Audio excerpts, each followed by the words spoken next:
என்னடா எப்ப பாரு சமூக நீதின்னு சொல்றீங்க? அப்படி என்னதான்டா பண்ணிட்டாங்க?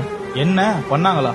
சொல்றேன், நோட் பண்ணிக்கோ. சமத்துவத்துக்காக பெண்கள் பொருளாதார சுமையின்றி சிறகடிக்கணும்னு விடியல் பயணம், உரிமை தொகை, தோழி விடுதி, புதுமை பெண், மகளிர் சுய உதவிக்குழு கடன் ரத்து, பேறுகால விடுப்பு 9ல இருந்து 12 மாசம் ஆக்குனது, தமிழ்நாடு ஹவுசிங் போர்டுல இனி குடும்ப தலைவிகள் பேர்ல தான் வீடுன்னு கொண்டு வந்தது, கல்விதான் நம்ம ஆயுதம்னு காலை உணவு திட்டம், தமிழ் புதல்வன், புதுமை பெண், நான் முதல்வன் திட்டம், பேராசிரியர் அன்பழகன் பள்ளி மேம்பாட்டு திட்டம், கொரோனா காலத்திலயும் கல்வி தடப்படக்கூடாதுன்னு இல்லம் தேடி கல்வி, முதலமைச்சரின் புத்தாய்வு திட்டம், ஒடுக்கப்பட்டவர்களோட சுயமரியாதையை காக்கும் விதமா காலனிங்கிற சொல்ல பயன்படுத்தவே கூடாதுன்னு சொன்னது, அயோத்திதாச பண்டிதர் குடியிருப்பு மேம்பாடு திட்டம், முன்னேற்றத்திற்கு துணையா இருக்கணும்னு அண்ணல் அம்பேத்கர் தொழில் முன்னோடிகள் திட்டம், மாற்றுத்திறனாளிகளுக்கு அவங்களோட உரிமைகளை நிலைநாட்ட உள்ளாட்சி அமைப்புகளின் தேர்தல் இல்லாம பிரதிநிதித்துவம், திருநங்கைகளின் நலன் காக்க அவங்களுக்கும் விடியல் பயணம், 40 வயதுக்கு மேற்பட்ட ஆதரவற்ற திருநங்கைகளுக்கு ஓய்வூதிய உயர்வு, ஊர்காவல் படையில் திருநங்கைகளின் சேர்க்கை, நம்ம தொப்புள்குடி உறவுகள் இலங்கை தமிழர்களுக்காக அகதிகள் முகாம்னு இருந்தத மறுவாழ்வு முகாம்னு மாத்தி அவங்களுக்கு கொடுத்த பல்வேறு நலத்திட்டங்கள், மக்களோட உணர்வுக்கும் அவங்களோட உரிமைக்கும் என்னைக்கும் துணையா நின்னு